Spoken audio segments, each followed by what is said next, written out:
stroke, and it's bottom dead center right now. And we just went to the compression stroke. Okay. And what happens during the compression stroke to the valves? Come back here about 15 hours. Well, both valves go down. Okay. Basically.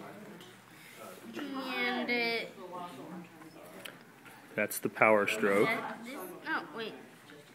Yeah. Is that the power stroke? That's the power stroke.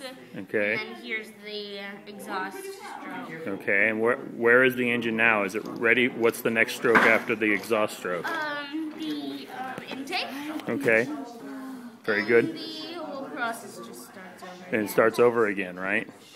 Yeah. So what about taking the engine apart? Did you take that engine apart? Yep, I took it apart all by myself with only a little help from my dad. This is Okay. Alex.